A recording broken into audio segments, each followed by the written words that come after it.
با سلام و عرض ادب خدمت بینندگان عزیز و محترم. همانطور که اطلاع دارید یکی از مهمترین تحولات منطقه و حتی جهان مناقشه قره‌باغ است. اما این مناقشه تنها محدود به ارمنستان و آذربایجان نمونده و به خصوص کشورهای همسایه موضع‌گیری‌های سیاسی مختلفی داشتند. در ایران هم علاوه بر امامان جماعت و مسئولین حکومتی واکنش‌هایی در میان مردم و حتی اپوزیسیون داشتیم. به دلیل اهمیت این موضوع در این برنامه قصد داریم تا تحولات منطقه و جنگ قره‌باغ رو با حضور آقای سعید خطایی فعال سیاسی و عضو شورای مرکزی گامو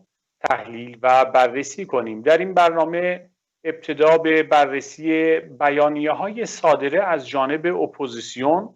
و سپس در بخش دوم به بررسی موضع‌گیری سیاسی جمهوری اسلامی خواهیم پرداخت. آقای سعید خطایی خدمت شما عرض سلام و ادب دارم. من هم عرض سلام و احترام دارم خدمت شما و بینندگان محترمتون. اگر اجازه بفرمایید ما یک کلیپ کوتاهی رو آماده کردیم در مورد پیشینه مناقشه قره‌باغ. این رو با هم ببینیم، برمیگردیم در خدمت شما هستیم. منطقه و مناطق اطراف آن است که طی یک جنگ خونین بین ارمنستان و آذربایجان هزاران نفر از افراد نظامی هر دو طرف کشته شدند. تلفات این جنگ همانند همه جنگ‌ها محدود به نظامیان نبوده و صدها غیر نظامی که اکثریت قریب به اتفاق آنها آذربایجانی بودند کشته شده و صدها هزار نفر از مردم آذربایجان از خانه و کاشانه خود آواره شدند. پس از اعلام آتش بس در منطقه و پیگیری مسئله توسط گروه مینسک و سازمان ملل که هر دو ارمنستان را اشغالگر شناخته و خواستار خروج این کشور از مناطق اشغالی شدند، این مسئله هنوز سرانجامی نداشته و در طی حدود 3 دهه از آغاز این جنگ و با وجود اعلام آتش بس درگیری‌های جسته و گریخته‌ای باعث تلفات جانی و مالی فراوانی برای هر دو طرف شده است. اما اوج این درگیری‌ها از 27 سپتامبر سال جاری شروع شده است.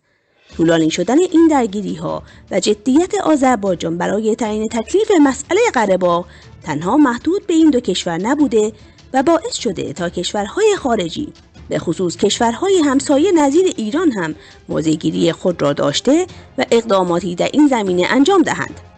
اگر بخواهیم نگاهی دقیق‌تر به موضع‌گیری ایران و نقش آن در جنگ اخیر داشته باشیم، میبایست در کنار موضع‌گیری سیاسی حکومت، موضع‌گیری اپوزیسیون، رسانه‌ها و مردم ساکن ایران به خصوص در شهرهای آذربایجان نظیر تبریز، اردبیل، اورمیه و زنجان مورد بررسی قرار گیرد.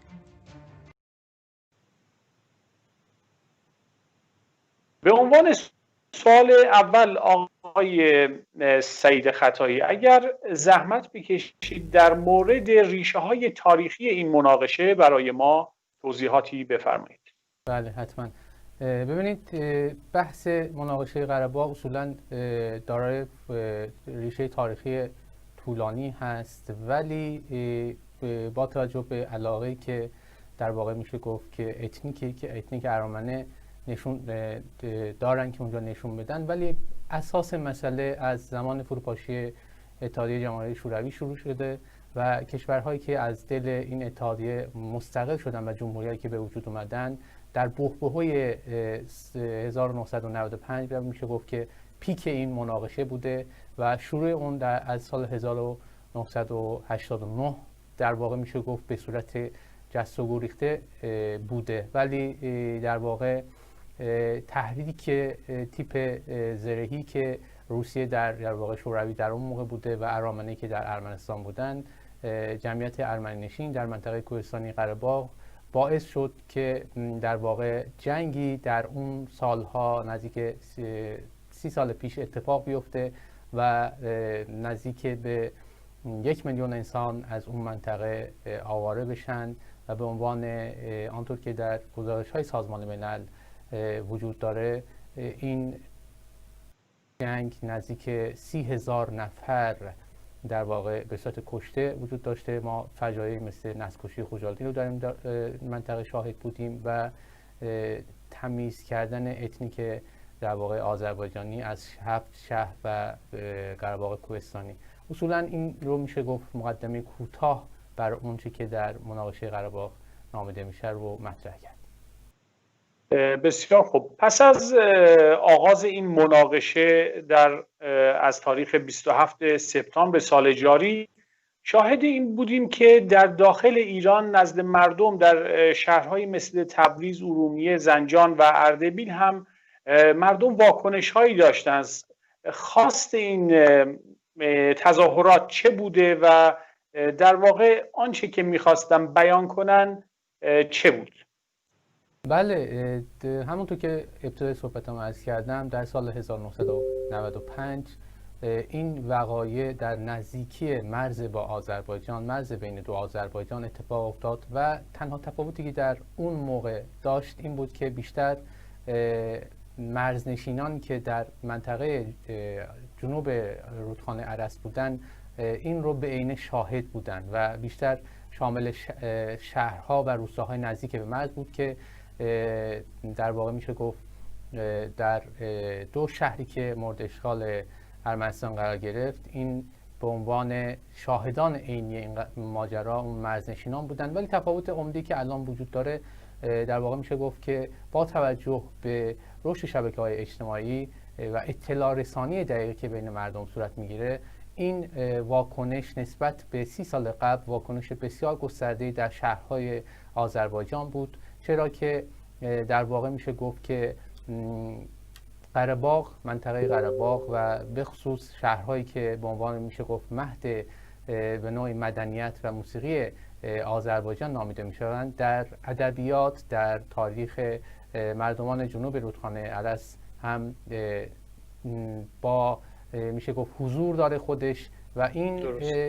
اطلاع رسانی این واکنشی بود که بر این وقایع صورت گرفت. کما اینکه ما عمده ترین تأثیر رو میتونیم در واقع فیلم ها و تصاویری که در شبکه‌های اجتماعی منتشر میشد از طریق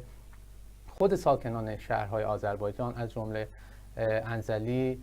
و تبریز، اردبیل که در مسیر ترانزیت انتقال سلاح‌های روسیه از طریق ایران به ارمنستان داشت، در واقع میشه گفت که بنزینی بر روی این پتانسیل آتش بود که این باعث اعتراضات گسترده در شهرهای آذربایجان شد. کما اینکه ما دیدیم که این اعتراضات هم به شدت سرکوب شد و نزدیک به 100 نفر دستگیری و در واقع میشه گفت که زندانی در پی داشته، این که با خشونت متقابل پلیس در واقع روبرو شد. پس بنابراین اگر به طور خلاصه بخوایم دلیل این تظاهرات رو بیان بکنیم، حمایت‌های تسلیحاتی ایران از ارمنستان بود. دقیقاً این نقش تشدید کننده این اعتراضات رو داشت، کما اینکه خب بسیار از مردم قبلتر هم انتقال در واقع گاز، انتقال تسلیحات، انتقال مواد غذایی، آنچه که در فیلم هایی که مشاهده میشد که در واقع میشه گفت از مناطقی که از اشغال ارمنستان آزاد شده بودند رو میشه گفت که در اونجا مصالح ساختمانی که برای ساخت سنگر استفاده میشد، مواد غذایی، اینها در واقع میشه گفت تهییج کننده بخش آذربایجان، مردم آذربایجان بودند که به نوعی شائبه هایی که در طی این 30 سال وجود داشت رو به نوعی مستدل کرد که جمهوری اسلامی ایران از اشغالگری ارمنستان در خاک‌های جمهوری آذربایجان حمایت میکنه و تنها اینها به نوعی میشه گفت که علامت سوالهایی بود که در طبقه قشر بزرگ طبقه آذربایجان صورت گرفت و این اعتراضها واکنشی بر این مسئله بود. درست. از طرفی ما شاهد بودیم که علاوه بر حالا موضع‌گیری هایی که مقامات رسمی جمهوری اسلامی داشتن، امامان جماعت، رسانه های مختلف در داخل و خارج، اپوزیسیون و به طور کلی در فضای مجازی هم مردم واکنش های زیادی به این مسئله داشتند. اهمیت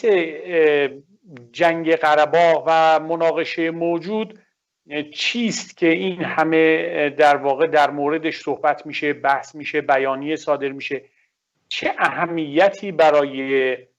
حکومت ایران و اپوزیسیون ایران داره این مناقشه؟ دقیقاً همینطوره. در واقع میشه گفت که به نوعی بزرگترین رویداد منطقه طی این چند سال اخیر بوده و این پرداختن تمامی در واقع میشه گفت جریان ها به این مسئله به نوعی عدم انفعال را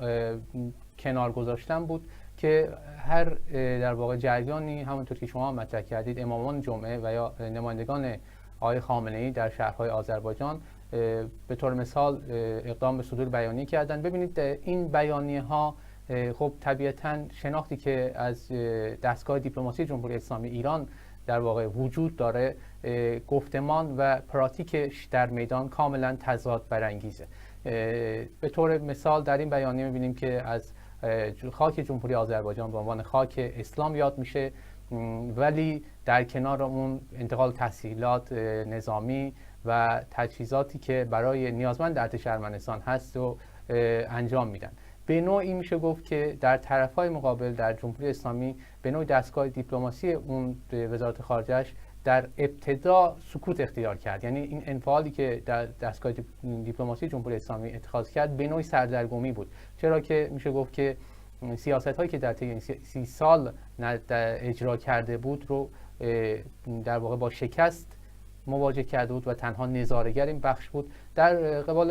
اپوزیسیون هم اپوزیسیون مرکزی هم میشه گفت که از دید خودشون نسبت به در واقع استراتژی که اتخاذ کردن رو مطرح کردن.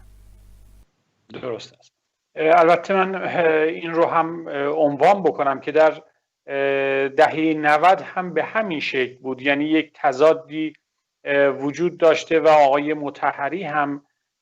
عنوان کردن، نماینده سابق مجلس، که ما بنا به دلایلی از ارمنستان در آن مقطع حمایت می کردیم، ولی در حالی که در لفظ از تمامیت ارضی آذربایجان صحبت می شد. اگر اجازه بفرمایید بریم سراغ بیانیه های صادر شده توسط اپوزیسیون و من اجازه میخوام با بیانیه حزب مشروطه ایران لیبرال دموکرات شروع بکنیم. بیانیه‌ای رو در 19 مهر صادر کردند که در اینجا آذربایجان متهم شده به استفاده از گروه‌های تروریستی، در حالی که هیچ منبع مشخصی برای این ادعا معرفی نشده. فکر می‌کنید که در واقع چرا این مطالب و این اتهامات بدون دلیل و سند در واقع ارائه میشه، مطرح میشه و چقدر میشه به این مسئله اتکا کرد؟ آیا واقعا آذربایجان از نیروهای تروریستی استفاده کرده به نظر شما؟ ببینید ما طی این سالها در واقع این رویدادی که در منطقه اتفاق افتاد در جنوب قفقاز در نظام در واقع میشه گفت که تغییرات سیاسی ایران دیدیم که مشاهده میشه که همگرایی که بین جمهوری اسلامی و احزاب اپوزیسیون وجود داره. یعنی به نوعی میشه گفت که به نوعی در سیاستگذاری خارجی این احزاب، جریان‌های سیاسی و اشخاص میشه گفت که تکرار ادعاهای جمهوری اسلامی بود. همونطور که در واقع دستگاه دیپلماسی خارجی ایران هم عنوان میشه به عنوان ادعاهایی که مطرح میشه، یعنی این ادعاها تا کنون اثباتی برایش ارائه ادله برایش مطرح نشده و کما اینکه به هر حال با توجه به من ابتدای صحبتم عرض کردم رشد شبکه‌های اجتماعی که وجود دارد، به نوعی روند این جنگ نشون میده که نیروی انسانی عامل تاثیرگذار در این جنگ برخلاف جنگی که در سوریه وجود داره نیست و این تجهیزات و امکاناتی هست که با توجه به اون پیشرفت‌هایی که در واقع میشه گفت صنایع نظامی وجود داره عامل تعیین کننده هستن و به نوعی میشه گفت که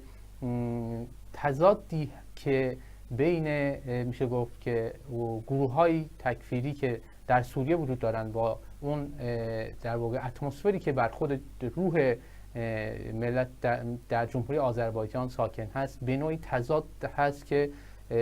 نکات واگرایی بسیار وجود دارد که بخواهند تنها صرف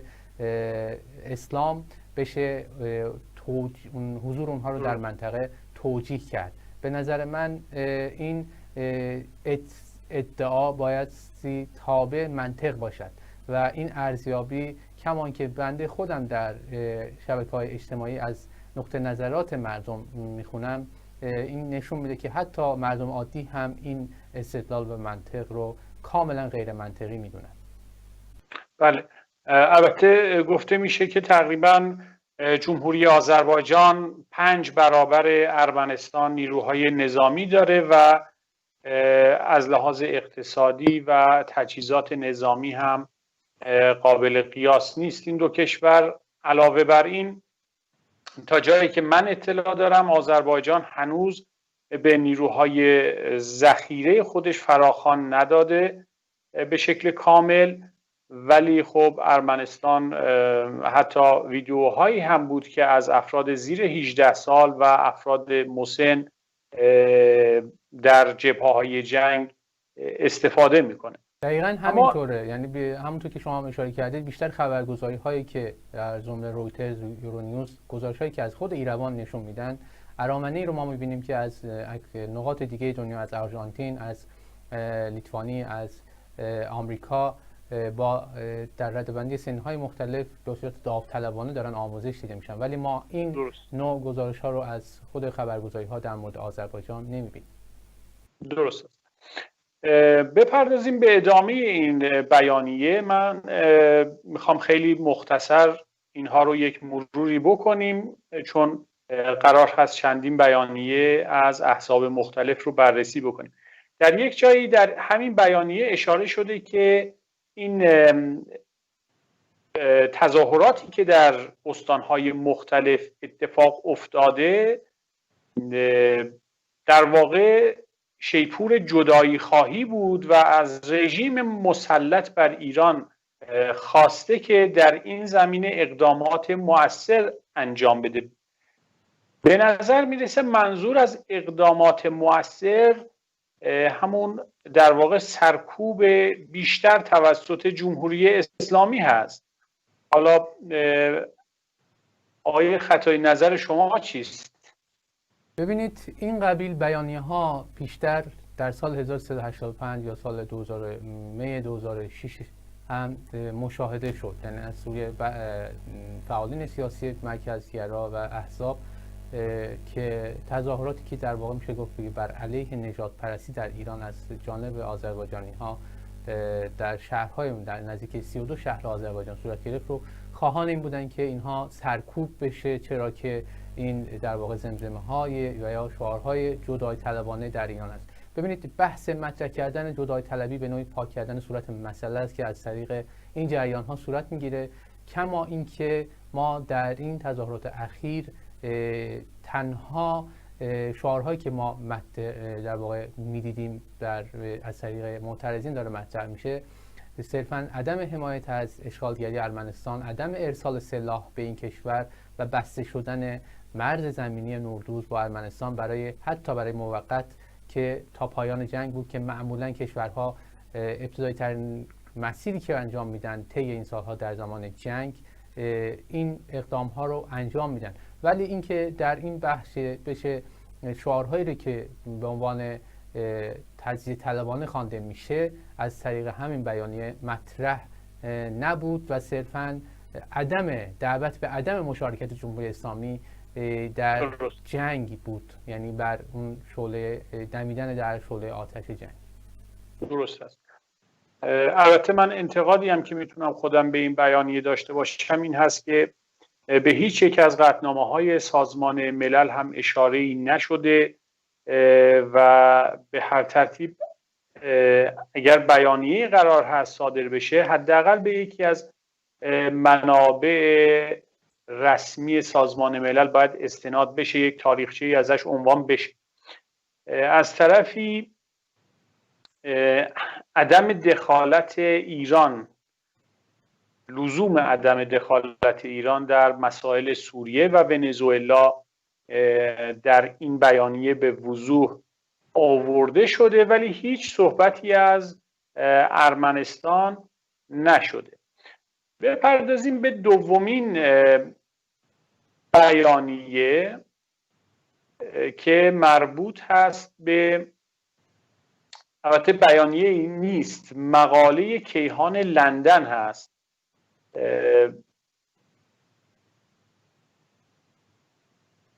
کیهان لندن در تاریخ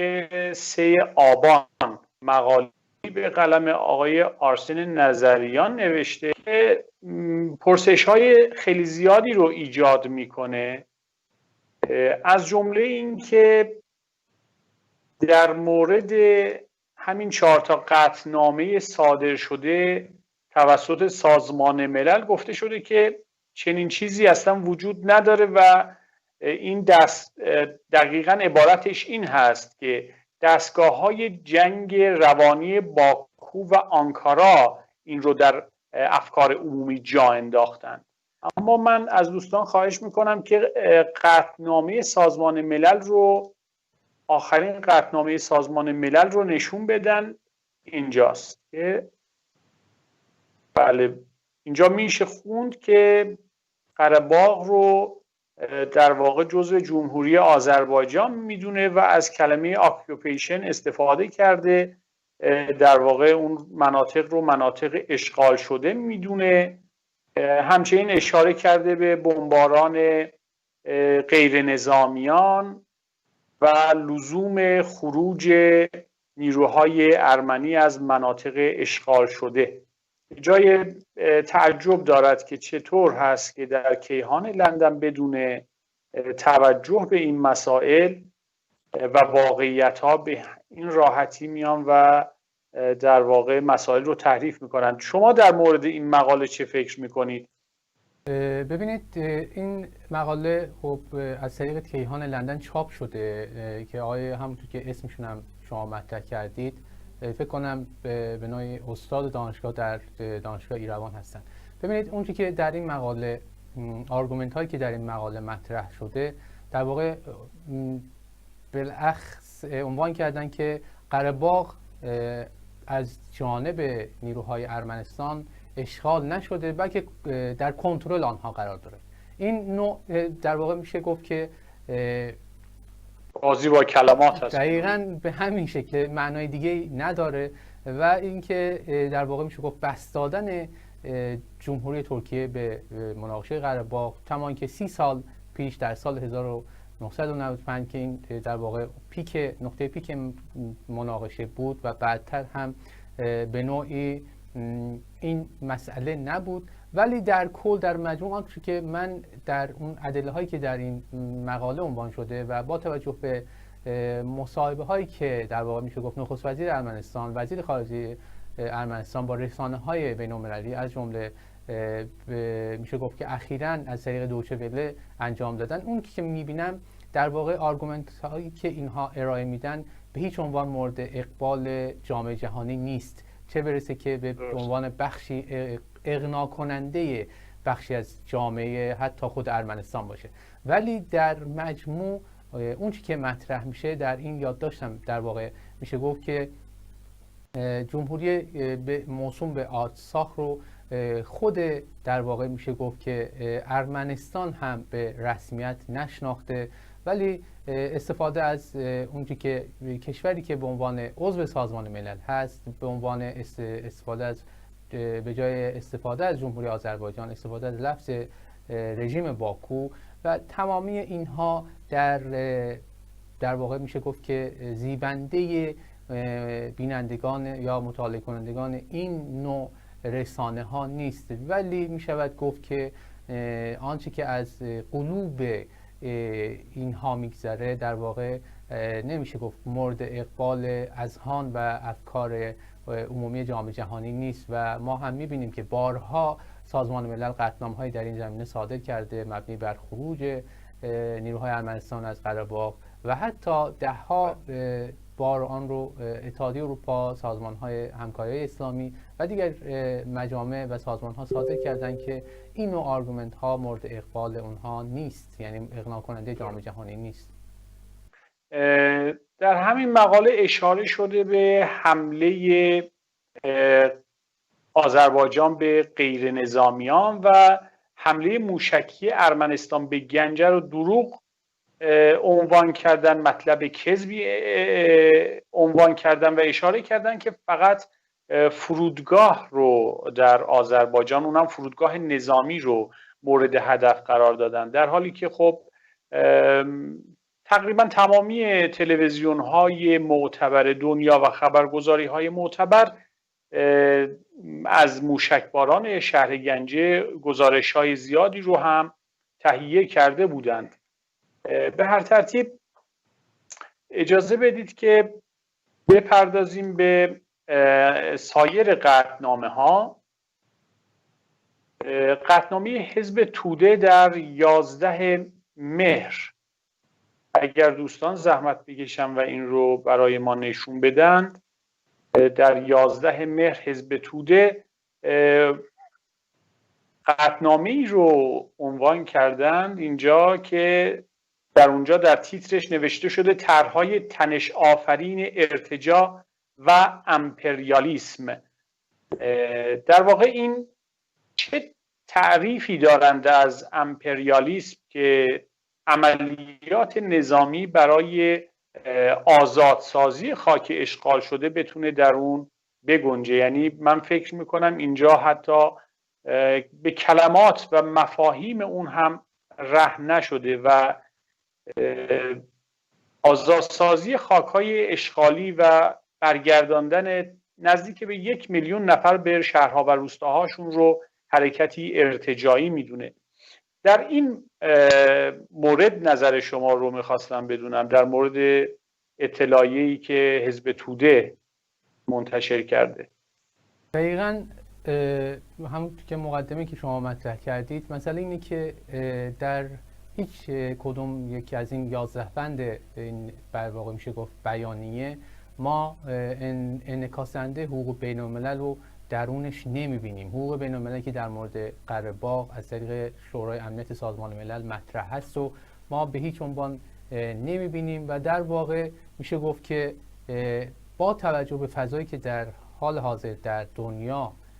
موسوم هست، مطرح هست، خب طبعاً مخاطبین شهروندان هر کشوری میتونن با یک سرچ کوچیک در اینترنت به این اطلاعات و منابع دسترسی داشته باشن. عدم در واقع انعکاس این منابع بین المللی از در این بیانیه ها نشون میده که در واقع عدم انعکاس واقعیت هایی هست که در اون حوزه وجود داره. خب طبیعتاً ما غیر از این هم در مورد همونطور که بیشترم گفتم انعکاس دهنده در واقع واقعیت هایی که در رسانه های بین المللی از جمله رویترز، دویچه وله، یورونیوز انعکاس داده میشه که سازماندهی در واقع میشه گفت ارامنه برای حضور در این جنگ هست رو ما تماما به صورت برعکس میبینیم. یعنی وانمود شده که جمهوری آذربایجان داره اقدام به این کار میکنه، ولی در این بیانیه هیچ اشاره‌ای به ارسال سلاح از جانب جمهوری اسلامی ایران به ارمنستان دیده نمیشه، در صورتی که خب حزب توده در واقع میشه گفت که ماهیتش به نوعی اپوزیسیون جمهوری اسلامی قرار داره، ولی خب این هدف از این جنگ رو به نوعی میشه گفت که به اصطلاح سرنگونی دولت ارمنستان توسط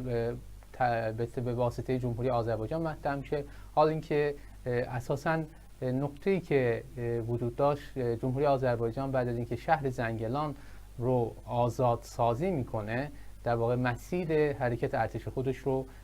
نه در موازات رود ارس بلکه به صورت به سمت شمال مناطق اشغال شده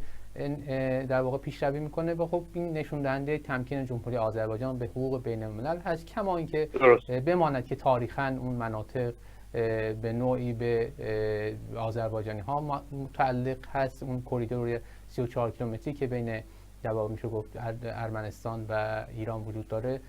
بماند در این تاریخ، یعنی آذربایجان منطق و واقعیت‌های بین‌الملل رو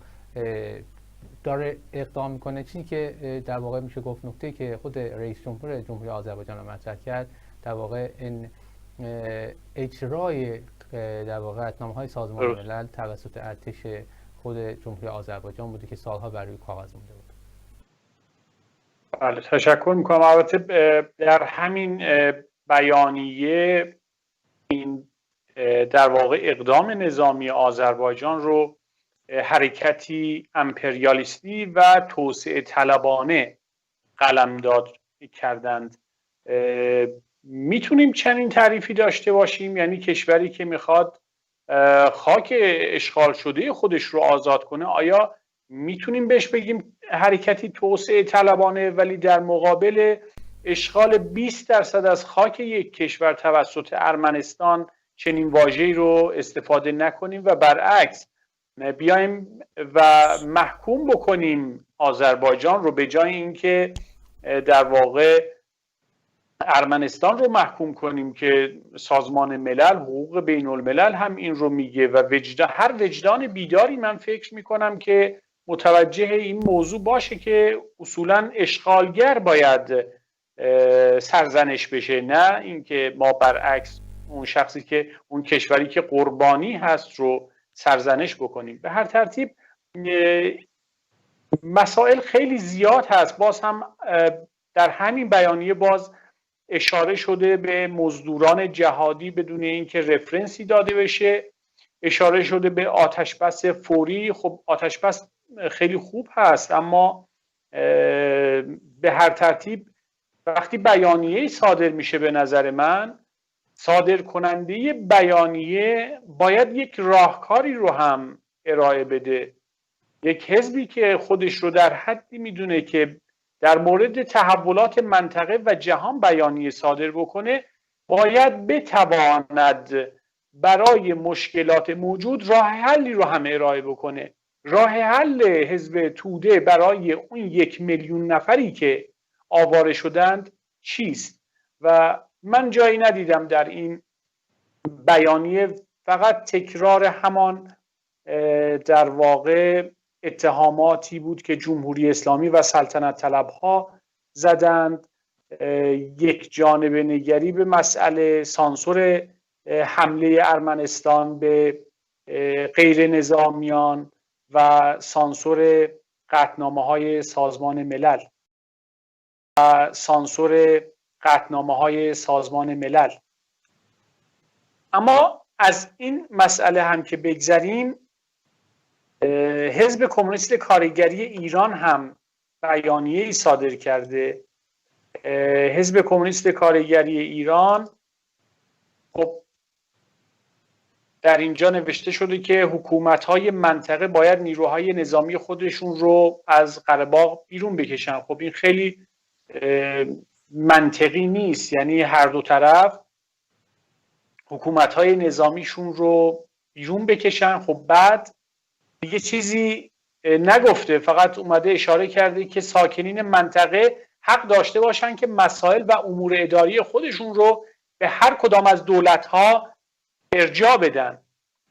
در اینجا با توجه به اینکه 1 میلیون نفر از ساکنین این منطقه آواره شده، آیا چنین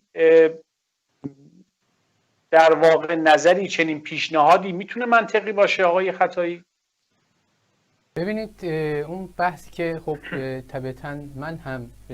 این رو مطالعه کردم در این بیانیه وجود داره، اصولاً جنگ بین باکو و ارمنستان مطرح میشه. خب ما باید ببینیم که در ساختار این بایستی دید که آیا این در این بیانیه نسبت به حمایت نظامی ایران، روسیه از ارمنستان رو چه ناسیونالیسمی قلمداد میکنه که در اینجا ما متاسفانه نمیبینیم و تنها معترضین به حمایت نظامی ایران از ارمنستان رو ناسیونالیسم ترک میبینه و به نوعی میشه گفت که تعریف دوگانه‌ای از ناسیونالیسم در این بیانیه وجود داره. مشارکت جمهوری اسلامی در این جنگ رو هم نمیبینیم و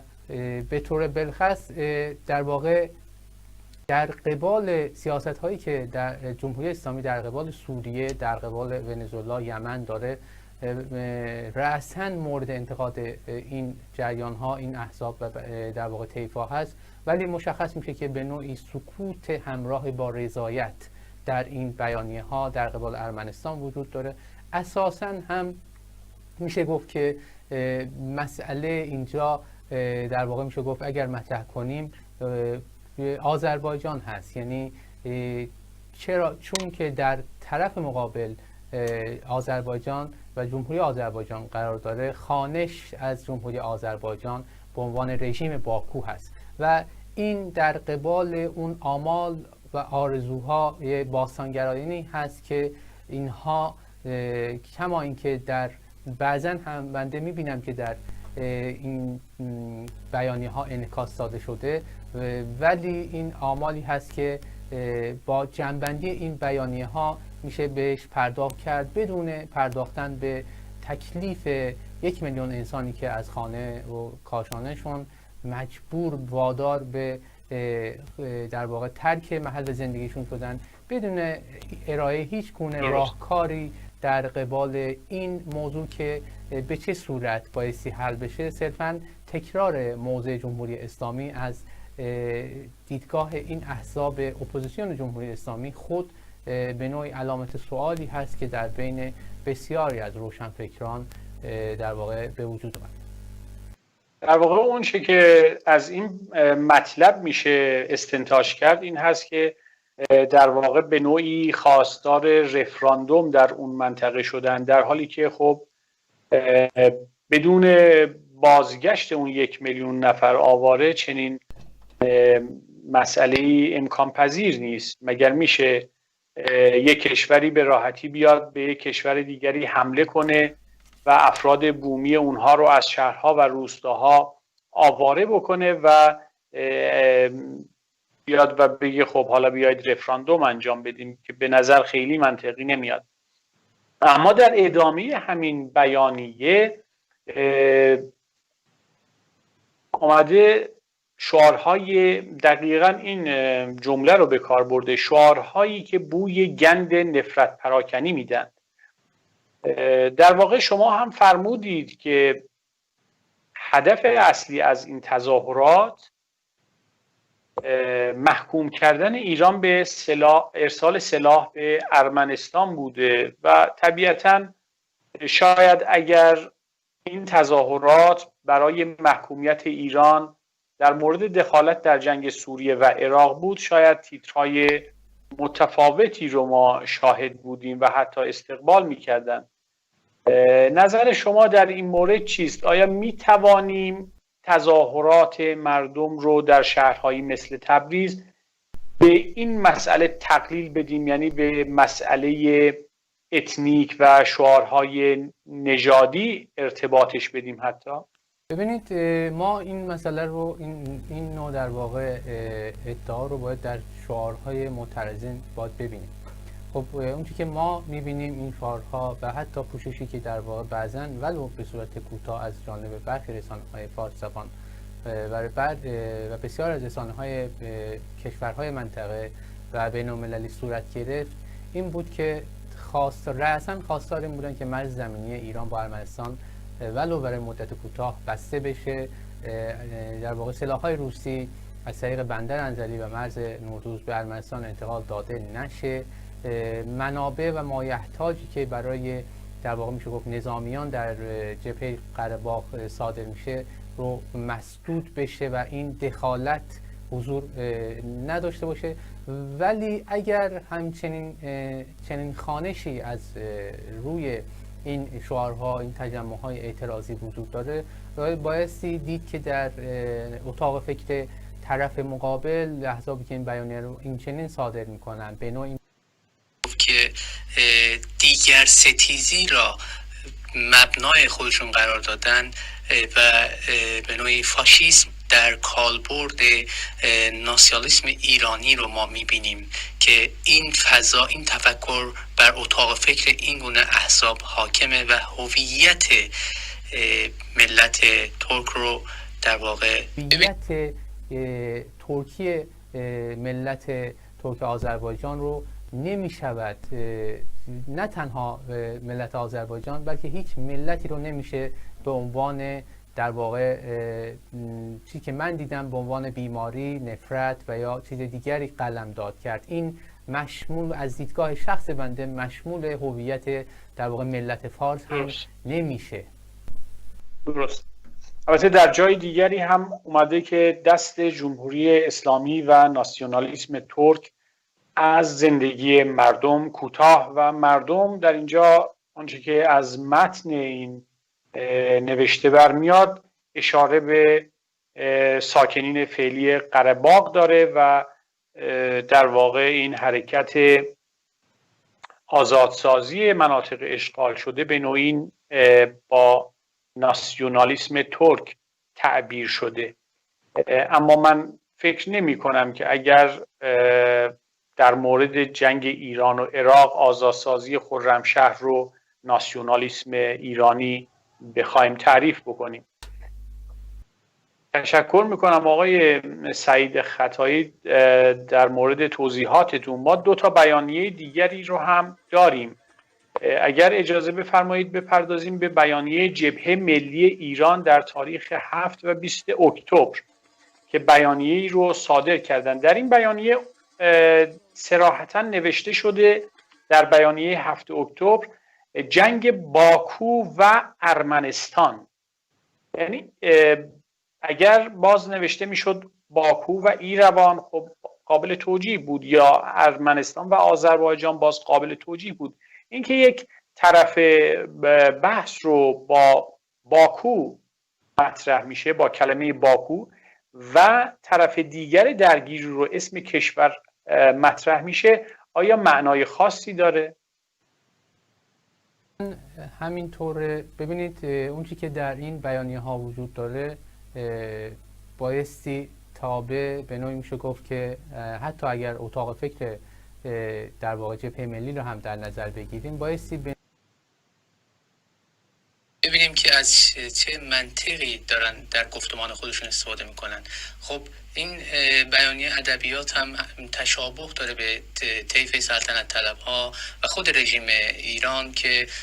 به نوعی به دنبال دشمن تراشی برای خودشون هستن که این نوع دشمن تراشی ها در واقع ضامن بقای رژیم های توتالیتر هست. باز هم ما میبینیم در کنار این ترکیه رو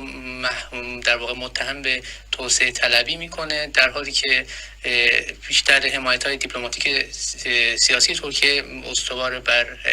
حقوق بین الملل هست. و باز هم در این بیانیه ما میبینیم که هیچ اشاره‌ای به اشغالگری خود ارمنستان نشده و در واقع میشه گفت که حتی حمایت لفظی رژیم ایران از آذربایجان رو به نوعی خیانت میدونه و در واقع در قبال این آواره‌های جنگی هیچ گونه ما در انعکاسی در این بیانیه ها نمیبینیم. ما فکر کنم اگر افرادی که در واقع نقشه فعلی جمهوری اسلامی در واقع ایران، کشور ایران رو هم اگر که قبول دارن، به هر حال آذربایجان بخشی از این در واقع جغرافیا است، بخش اعظمش وجود داره. خب اگر طی این از زمان پهلوی هم اسم آذربایجان رو به نوعی کوتاه کردن ولی در حال حاضر وجود داره، پس نمیشه و گفت که به نوعی تحریک است، چرا که همین ملت خود آذربایجان هستن. ولی در مجموع ببینید اساساً من یکم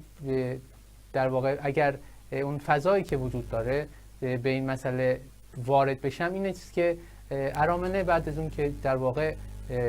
قره‌باغ اشغال کردن خب در موضع قدرت بودن، ولی این زیاده خواهی آنها حتی در واقع میشه گفت که استراتژیک ترین دوست اونها که در واقع روسیه بود رو از اونها دور کرد و باعث شد که به نوعی تنها بمونن در منطقه. این نوع زیاده خواهی رو ما از در واقع میشه گفت که از احزاب اپوزیسیون ایرانی رو هم میبینیم و این باعث خواهد شد که بخش اعظم افکار عمومی ایران در واقع آذربایجانی ها از این خوانش مورد در واقع سوال برانگیز باشد که در واقع ایرانی که مطرح میشه در واقع آذربایجانی ها و ترک ها در اون هیچ گونه موجودیتشون، هویت ترکیشون مورد سوال هست که این بیانیه ها در واقع میشه گفت نشون دهنده این. در همین جا که در تصویر هم مشاهده می‌فرمایید نوشته شده تاریخ سازی دروغین شعار دو دولت یک ملت و از طرفی هم به رئیس جمهور ترکیه انتقاد شده که در توهم ایجاد احیای سلطنت عثمانی است که فکر نمی کنم هیچ ارتباطی به مسئله آزادسازی خاک‌های اشغال شده داشته باشه و نمیدونم چه جایگاهی در این بیانیه میتونه داشته باشه. و از طرفی راجع به منافع ملی ایران در همین بیانیه صحبت شده و در واقع بیانیه که من اشاره دارم بهش بیانیه 20 اکتبر هست که به منافع ملی ایران اشاره شده و این جنگ رو تلویحاً متضاد در واقع منافع ملی ایران دونسته. آیا به نظر شما ما میتونیم در مورد منافع ملی صحبت بکنیم ولی میلیون ها آذربایجانی رو نبینیم؟ این چنین تعریفی میتونه یک در واقع حزبی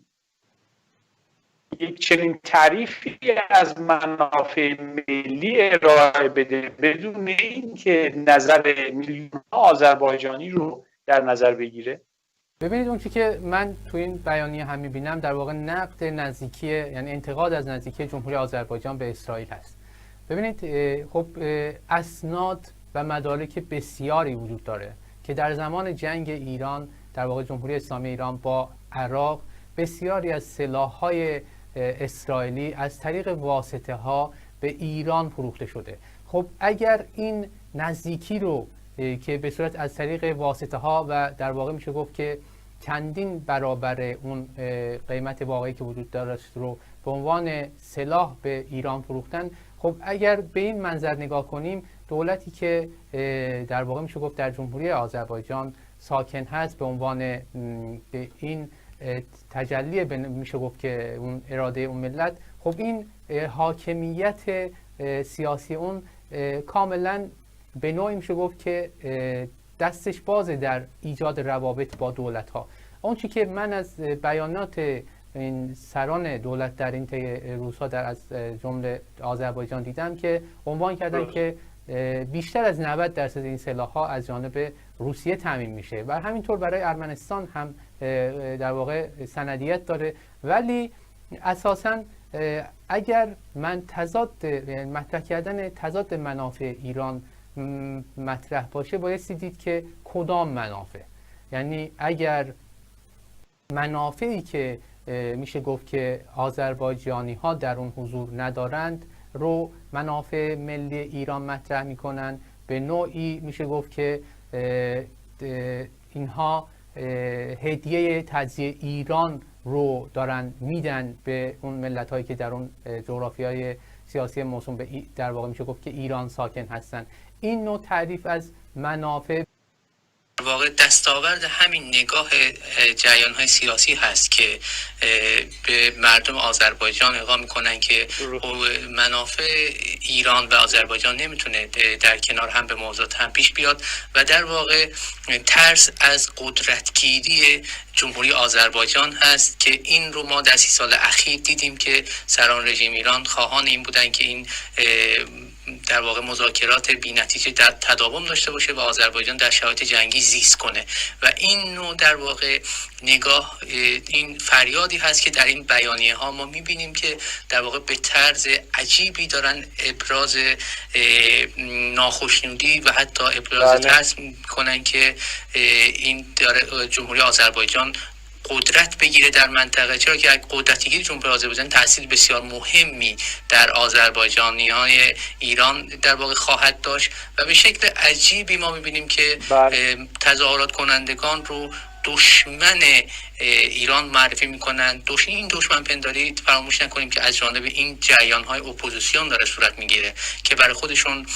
بخش اعظم در واقع ملت آذربایجان رو برای خودشون دشمن میدونن و به شکل عجیبی هم این تظاهرات رو تحریف میکنن و عنوان میکنن که در واقع اینها خواستار این بودن که تروریست‌های تکفیری بدن، حال اینکه به هر حال شرایط اجتماعی آذربایجان اصلا همچین پذیرای این نوع گروه ها نیست و شرایط جنگی هم در واقع پذیرای این شرایط این افراد نیست. خواستار عدم مشارکت جمهوری اسلامی ایران در این جنگ بودن و یا به نوعی نفع رساندن، کمک رساندن به ارمنستان بودن رو خائن قلمداد میکنه و در واقع ما در قبال اعتراضات آذربایجان که این جریان ها همیشه خواستار این بودن که آذربایجان بیاد و برای اینها در واقع این سرنگونی رژیم مشارکت کنه رو، این اعتراضات رو به نوعی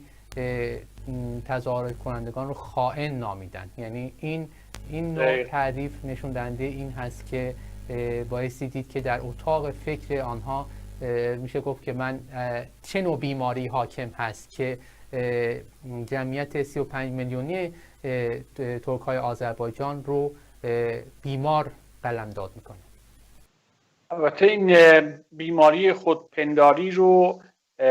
در بیانیه جبهه ملت آورده شده که البته یک بیانیه رو هم مشترکاً جبهه ملی ایران و حزب ملت ایران دادند. در همین بیانیه مشترک همونطور که شما هم فرمودید حتی حمایت لفظی از آذربایجان رو معادل بحران امنیتی و خیانتی بزرگ برای کشور میدونن و از طرفی هم در واقع همچون حزب توده و سلطنت طلبان رژیم جمهوری اسلامی باز هم توپ رو به زمین در واقع ترکیه میندازن و ترکیه رو متهم به این کردن که میخواد در واقع یک حکومت عثمانی جدید رو ایجاد بکنه و اشاره شده که عثمانی ها میخواهند با تسلط بر آرتساخ که اکثریت جمعیت آنها ارمنی هستند نسل کشی جدیدی رو رقم بزنن و این یک اتهام بسیار عجیبی است که زده میشه، چون حتی شاید مسئولان ارمنستان هم به این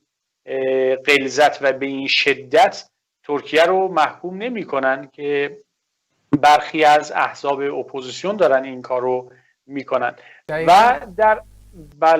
من میخوام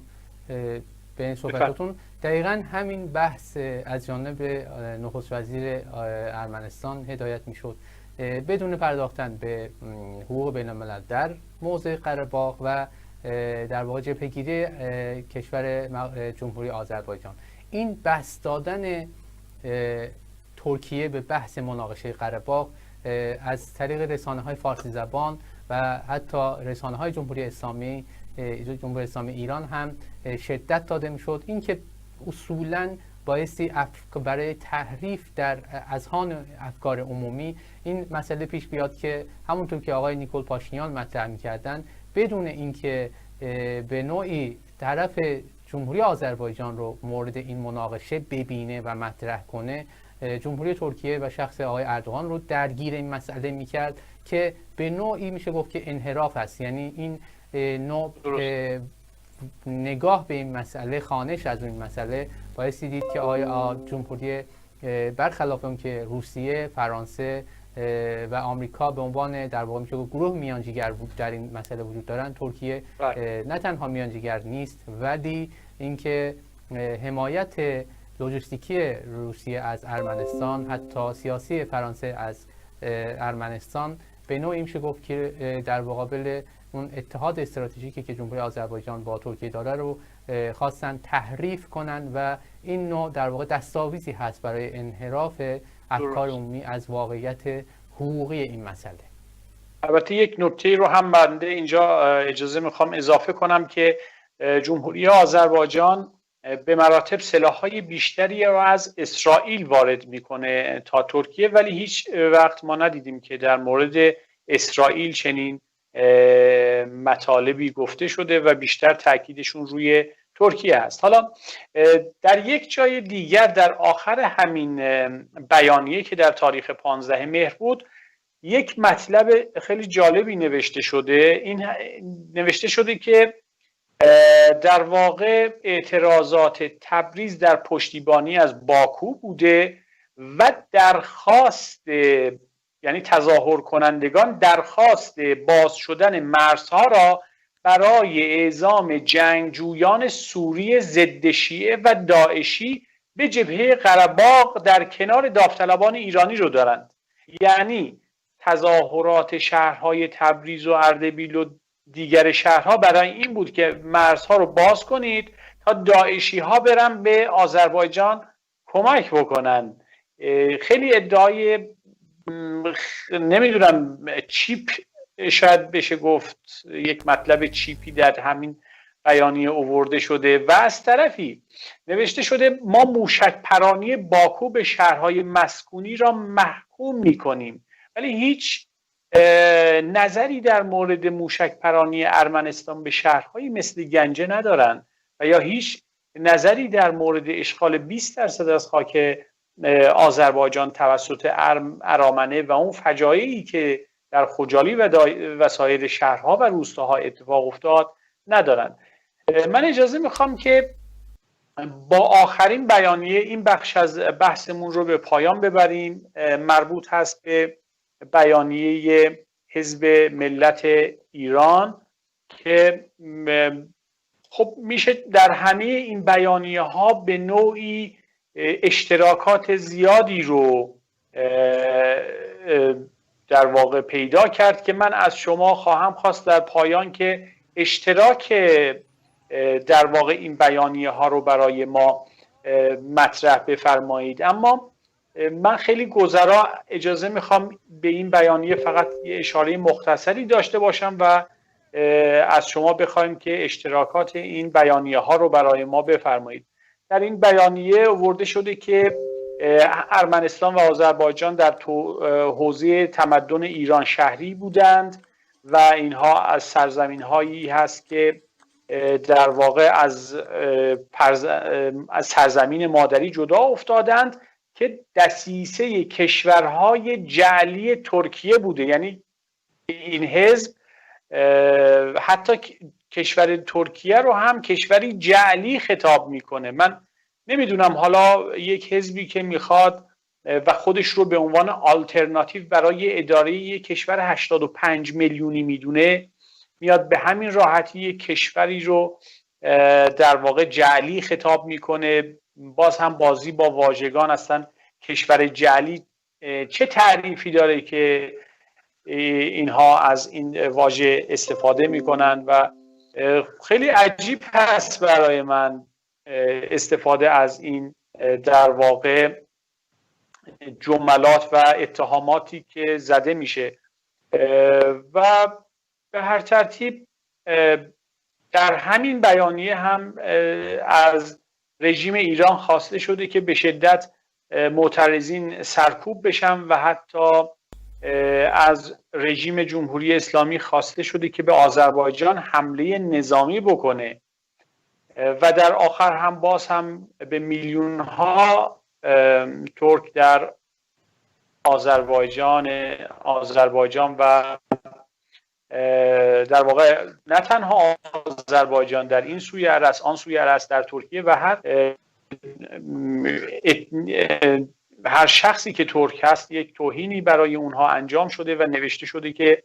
بیماری ترک پنداری، یعنی هر کسی که فکر میکند ترک هست دارای یک بیماری است به نام بیماری ترک پنداری و در مورد تکرار نسل کشی ارامنه هشدار داده و هیچ اشاره‌ای به در واقع بحث کشتار خوجالی و اون فجایع نشده. از شما خواهش میکنم که صحبت‌ها رو جمع‌بندی بکنید، بالاخص در مورد اشتراکات این بیانیه ها، تا بدین شکل ما بخش اول رو به پایان برده باشیم. خواهش میکنم. ببینید اون چی که مطرح هست در قبال جمهوری آذربایجان و ارمنستان، به خصوص در این بیانیه ها من میبینم که در واقع ابراز نگرانی شده نسبت به اصطلاح موسوم به نسل‌کشی ارامنه. ما بایستی ببینید در قفقاز اصولا در بین سه جمهوری که وجود داره، گرجستان، آذربایجان و ارمنستان، ببینید از سال 1989 ارامنه در واقع شروع به در واقع اون دیگر تمیز کردن دیگر اتنیک‌ها در ارمنستان شدن. این از سال در واقع تخلیه کردن آذربایجانی هایی که در ارمنستان، در ایروان، در شهرهای دیگه بودن، این شامل تنها آذربایجانی ها نشده، گرجستان، روسیه و دیگر اتنیک‌های در اون منطقه بودن تمیز شدن و این باعث شده که ارمنستان فعلی با در واقع میشه گفت 89% خلوص اتنیک این تک اتنیکی ترین کشور منطقه باشه. کما اینکه ما میبینیم این رو در قبال جمهوری آذربایجان به این شکل نیست. تنها در خود شهر باکو نزدیک 14 کلیسای فعال وجود داره. اگر به گواه مرکز در واقع مسیحیان اروپا در اون که در واقع نشریاتشون، در گزارشاتشون انعکاس داده میشه، در واقع میشه گفت که جمهوری آذربایجان به لحاظ آزادی ادیان و دیگر اتنیک ها مدلی برای دنیا هست. این رو نمیشود برای ارمنستان در قبال جمهوری آذربایجان به کار برد. ارمنستان حتی نسبت به در واقع اون تمیز کردن و یا اخراج اتنیک روس از اون منطقه کرده. کسی که به لحاظ ادیان، حتی گرجستانی ها که به لحاظ دینی هم در واقع میشه گفت تشابه دارن، ولی اصولا خب این رو هم باید در نظر گرفت که در جمهوری آذربایجان وضعیت ارامنه به چه شکلی است. ارامنه در جمهوری آذربایجان 10,000 ارمنی در شرایط فعلی با وجود مناقشه قره باغ در واقع اون میشه گفت در اون کشور زندگی میکنن، ولی در حالی که من بیشترم به اشتباه گفتم 98% اتنیک ارمنی تنها اتنیک غالب در ارمنستان هستند. اینها رو بایستی در افکار عمومی قطعا به نظر من ارزیابی میکنن، ولی در مورد این بیانیه ها اونچه که میشه مطرح کرد این هست که در مجموع ببینید هر چقدر هم از منطق به دور باشه، از روابط و سیاست بین الملل در واقع به دور باشه، نشون میده که این احزاب، طیف‌ها، جریان‌ها، اشخاص، خب من هم دیدم در این مدت اشخاصی که فعال سیاسی در رسانه‌های مختلف صحبت می‌کردن، به نوعی دشمن پنداری میکنن ملت ترک آذربایجان رو با خودشون و اونها هستن که در واقع بخشی از اون ملت رو در واقع ملت ترک آذربایجان رو با خودشون دشمن میدونن و خودشون رو به یک جایگاهی رسوندن که از دشمنی تعریف کردن برای خودشون. خب این نشون دهنده این هست که اونها منافع در واقع میشه گفت و استراتژی های خودشون رو بر این انعکاس دهنده استراتژی ها و منافع اونهاست. یعنی این احزاب و طیف ها در واقع منافع خودشون رو به این شکل تعریف کردن و کما اینکه ما بایستی فراموش نکنیم آذربایجان در واقع میشه گفت آذربایجانی ها بایستی نه به صورت هم به صورت سوال در قبال این بیانیه ها بایستی نیازمند اون هست که اون منافع ملی آذربایجان دوباره باز تعریف بشه، کما اینکه این کار انجام شده و حرکت ملی آذربایجان جنوبی در واقع میشه گفت که پرچمدار این نوع گفتمان هست و این بار دیگر تایید کرد این گفتمان رو در واقع تئوری ها و اون ادبیاتی که این گفتمان مطرح کرده رو از جانب این احزاب و جریان ها در واقع مهر تاییدی بود بر اینکه اصولاً منافع ملی آذربایجان در واقع با ایران سازگار نیست و این بیانیه ها هم تاییدی بر این گواه هست که در واقع میشه گفت که این حرکت ملی که در آذربایجان وجود داره این رو به عنوان پرچمدار و تریبون این بحث مطرح میکنه و این هم اصولا در قبال آذربایجان و آذربایجانی ها علامت سوالی بود در قبال اون بخشی از جامعه آذربایجان که درون به هر حال این جامعه ایران دارن زندگی میکنن، حتی آنهایی که نفی میکردن و یا براشون اهمیتی نداشت. این نوع با دیدن این نوع بیانیه ها، این نوع گفتارها در واقع این علامت سوال نزد افکار عمومی آذربایجان به نظر من شدت گرفت. یعنی میفرمایید که هیچ تفاوتی در کل بین این بیانیه ها وجود نداشت. تشکر میکنم از وقتی که در اختیار ما قرار دادید. بینندگان عزیز و محترم، پس از یک وقفه کوتاه با بخش دوم این برنامه که تحلیل موضع‌گیری سیاسی رژیم ایران در قبال جنگ قره باغ هست در خدمت شما خواهیم بود.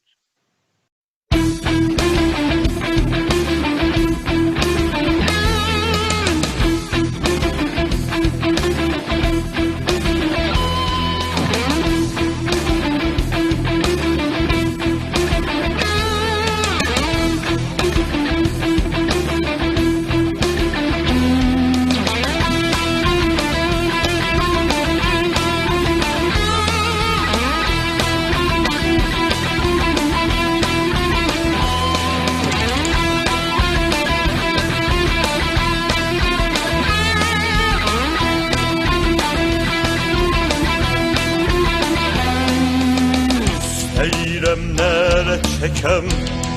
bağıram, istəyirəm kükrəyəm, coşam, daşam, istəyirəm alışam, yanan kür olam, mənim darda qalan Şuşam, ay Şuşam, hani sənin qoç Koroğlun, hani Aslan Babəkin, hani sənin Ərhəcərin, mənim darda qalan ay Şuşam, Şuşasız Qarabağ olarmı, Qarabağsız vətən olarmı, toprağımda yağı qalarmı, and olsun qalanmaz ay Şuşam.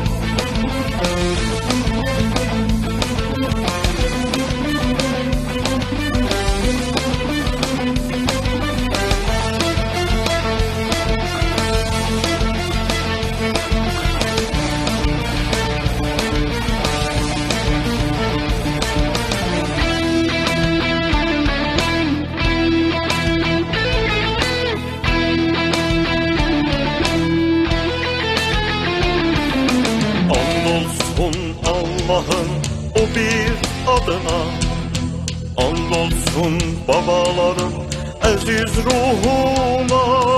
and olsun şəhidlərin qanına. Qoymarıq səni darda, Şuşam, ay Şuşam, ürəklərimiz dolu qandı, Azərbaycanım oyaqdı,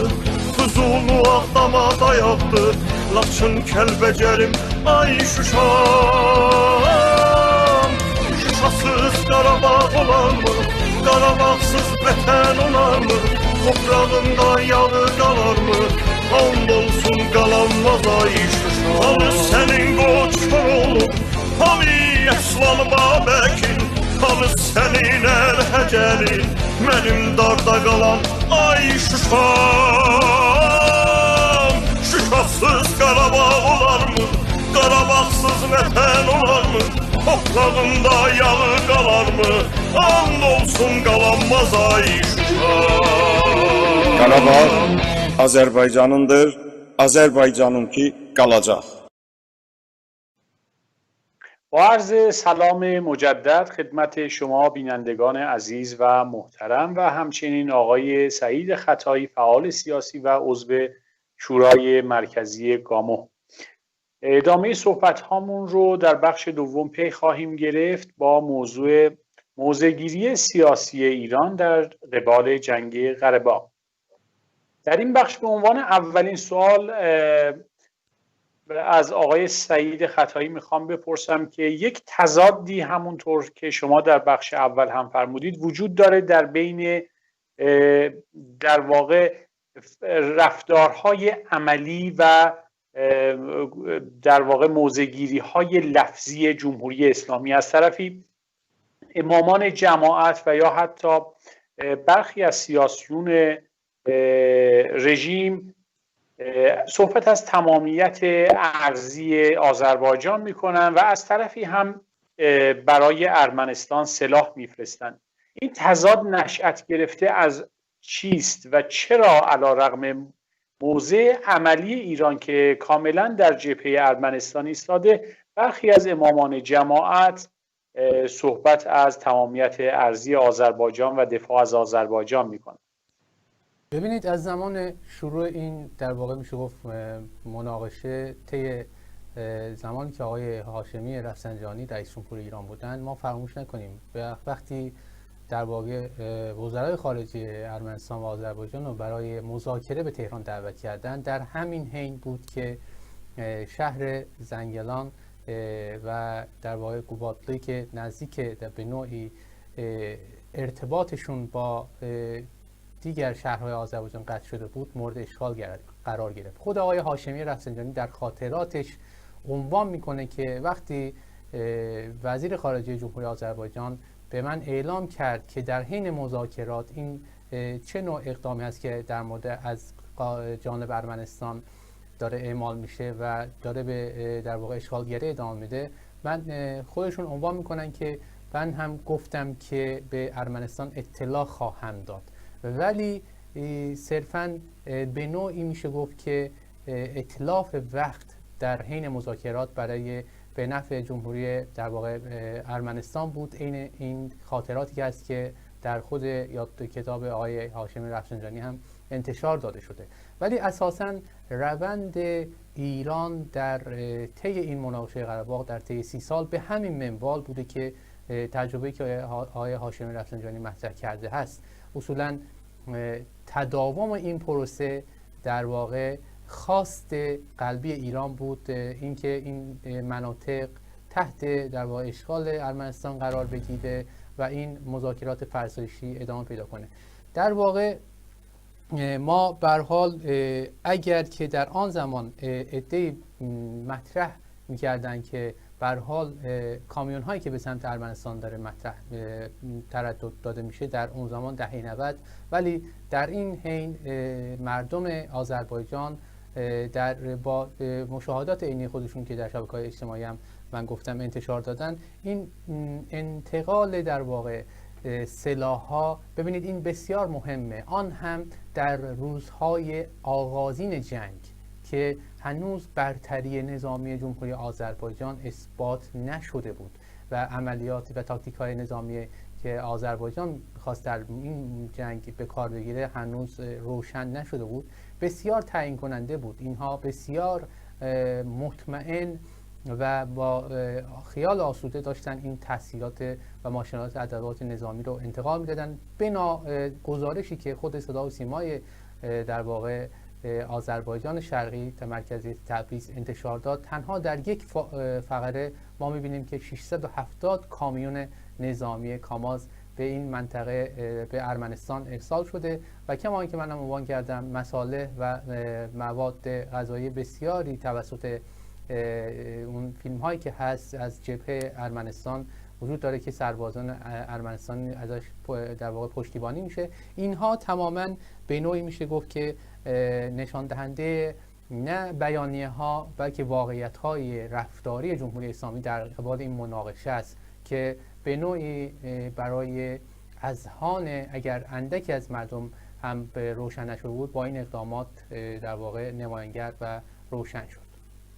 بله. به عنوان سوال بعدی، همونطور که اطلاع دارید صحبت‌هایی از منطقه حائل شده بود که بسیاری از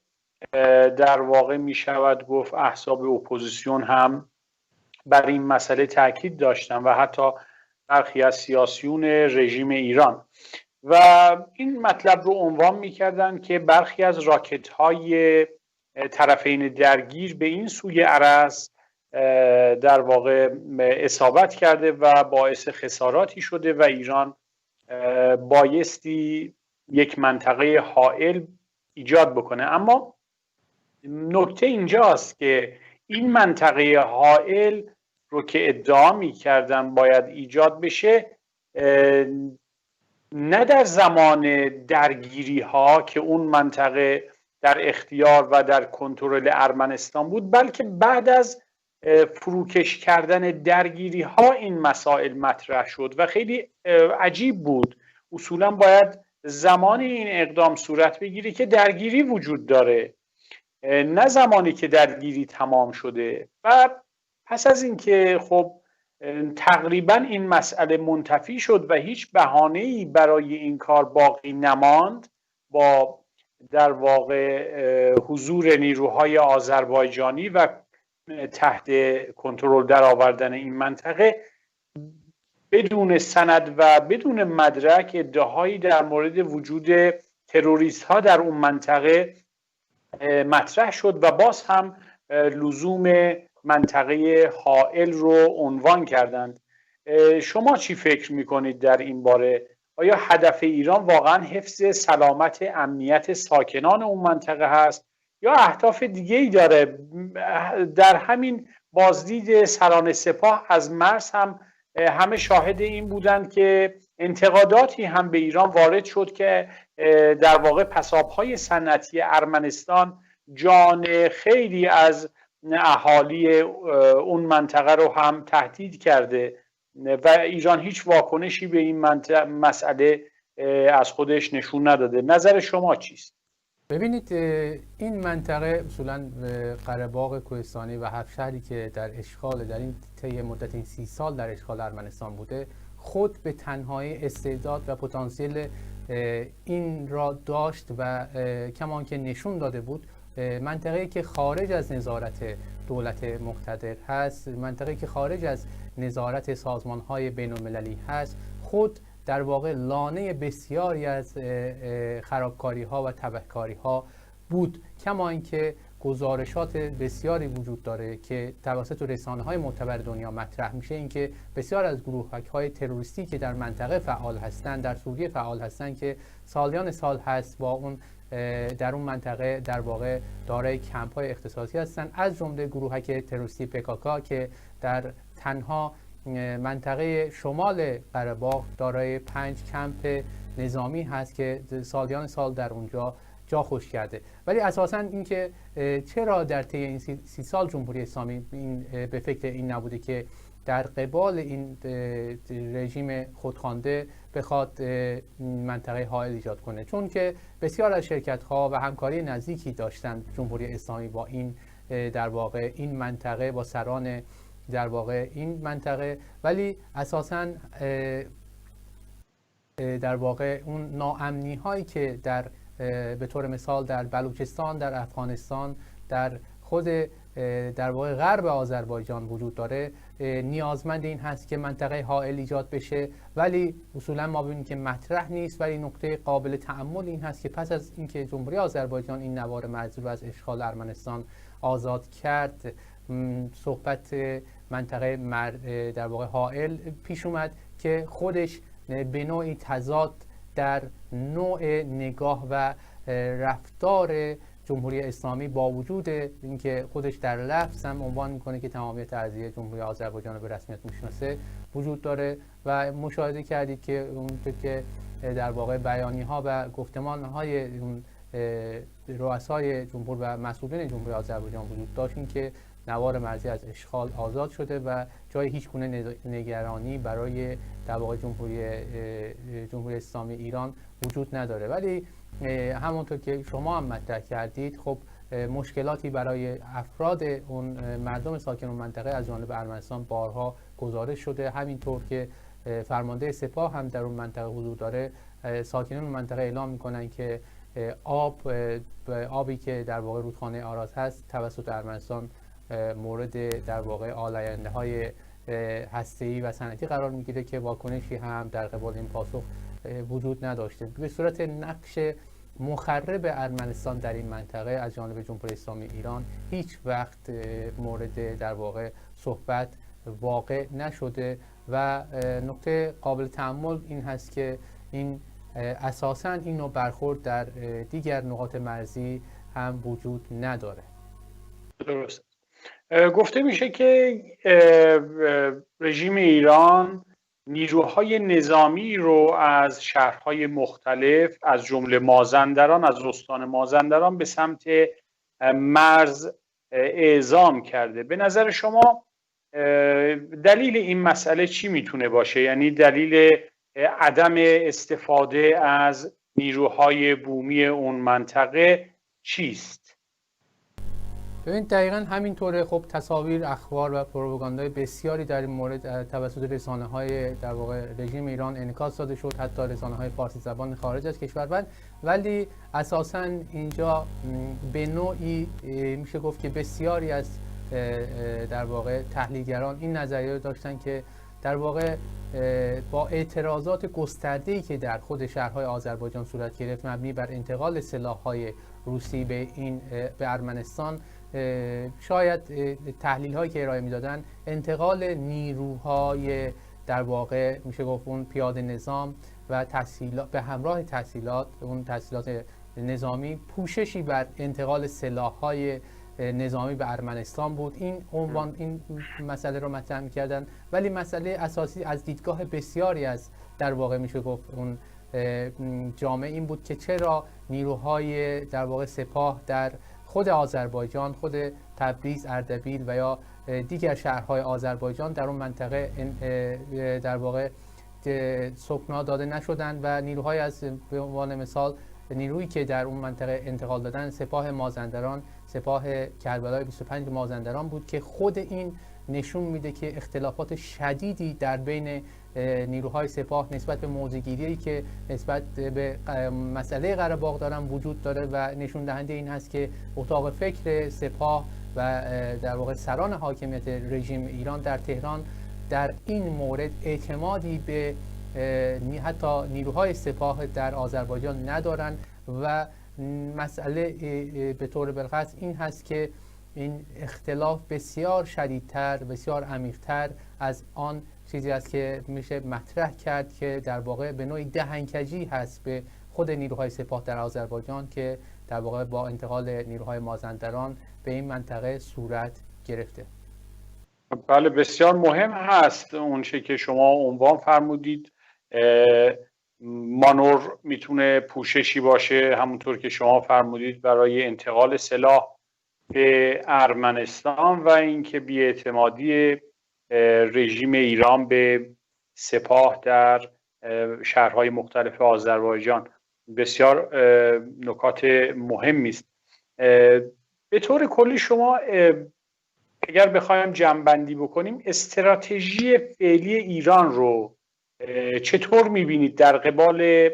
این مناقشه در آینده، یعنی در آینده نزدیک استراتژی ایران با توجه به پیشروی‌های قابل توجه آذربایجان چه خواهد بود؟ باز هم همواره کمک نظامی به ارمنستان در دستور کارشون خواهد بود یا اینکه ایران میتونه در این مقطع به سمت آذربایجان چرخشی داشته باشه؟ ببینید اون سیاست گذاری که ایران در طی این 30 سال در واقع در قبال این مناقشه داشته به نوعی تداوم همین گفتگوهای بی ثمر بود. یعنی به نوعی خودش همگام با سیاست‌های در واقع فرانسه و روسیه بوده ولی در واقع اون پیشنهاد خودش رو به موازات آنها ارائه می‌کرده. اساساً اون که ما طی این روزها شاهد بودیم این هست که جمهوری اسلامی در واقع وزارت خارجه رژیم ایران خود ابتدا انفعالی با این بحث برخورد کرد، نظاره‌گر این بحث بود و آنچه که مشاهده شد در واقع نظاره‌گر قدرت‌های منطقه در این در واقع در سطح دیپلماسی بود، قدرت‌هایی که روسیه و ترکیه در این بحث به صورت فعال سیاست دیپلماسی فعال داشتن. ولی آنچه که مطرح میشه با توجه به در واقع سفر به اصطلاح نماینده ویژه وزارت خارجه و یا جمهوری اسلامی در طی این روزها به جمهوری آذربایجان، بله آقای عباس عراقچی به جمهوری آذربایجان و ارمنستان داشتن، ولی اساساً دستاوردی که این سفر داشت رو ما چند روز بعد در واقع اون بیانات وزیر خارجه رژیم ایران دیدیم، آقای جواد ظریف که بسیار بیانیه بسیار در واقع عصبانی که نشون میده که سران جمهوری آذربایجان با اون چیزی رو که باب میل ایران بوده رو قبول نکردن و بسیار در واقع اون ملاقاتشون با در واقع وزیر خارجه جمهوری آذربایجان و آقای الهام علیوف بسیار سرد بوده که نشون دهنده این هست که بیانیه‌ای که سبب شده بیانیه وزارت وزیر خارجه جمهوری اسلامی ایران صادر کرده نشون میده به نوعی در واقع بیانیه واکنشی بوده نسبت به مواضع جمهوری آذربایجان که در واقع هیچ دستاوردی برای رژیم ایران نداره و همونطور که هم بیشتر عنوان کردم رژیم ایران در شرایط فعلی تنها نقش نظاره‌گر در این مناقشه رو داره، در واقع به نوعی با پیشروی هرچه بیشتر جمهوری آذربایجان در قره باغ به نوعی دست رژیم ایران از منطقه قفقاز داره به شدت کوتاه میشه و ما بایستی مشاهده در واقع این خواهیم بود که در واقع به نوعی سلطه و قدرت نمایی جمهوری آذربایجان و در منطقه قفقاز خواهیم بود، کما اینکه رژیم ایران به نوعی در حال حاضر نیازمند پوست‌اندازی سیاست خارجی خودش در منطقه به خصوص جنوب قفقاز و در تقابل با جمهوری آذربایجان رو داره. تشکر میکنم از اینکه دعوت ما رو پذیرفتید، همچنین از بینندگان عزیز و ارجمند. اگر صحبت پایانی دارید بفرمایید آقای خطایی، اگر نه که بندم از شما و همچنین از بینندگانتون در واقع تشکر میکنم که ما رو تحمل کردن، ولی اساساً در جنبندی کلی هم اپوزیسیون و جمهوری اسلامی همونطور که هم در واقع اینو گفتم مطرح میشه که اساساً به نوعی در این دستاورد در واقع رویدادهای تغییرات منطقه دستاورد بزرگی برای آذربایجان جنوبی محسوب میشه، کما اینکه اگر این دستاورد رو بر جمهوری آذربایجان حساب کنیم بسیاری یعنی شاهد در واقع تغییرات بسیار مثبتی برای ملت ترک آذربایجان جنوبی خواهیم داشت. امیدواریم که دیگر احزاب در واقع تشکل‌ها با واقع بینی و با پذیرش موجودیت یک ملت کنار بیان و منافع خودشون را بر روی در واقع تفاهم و همکاری قرار بدن که طبیعتاً باعث خواهد شد که اون در واقع ملت هایی که در منطقه وجود دارن از این تفاهم منتفع بشن. بله، تشکر میکنم از شما و بینندگان عزیز.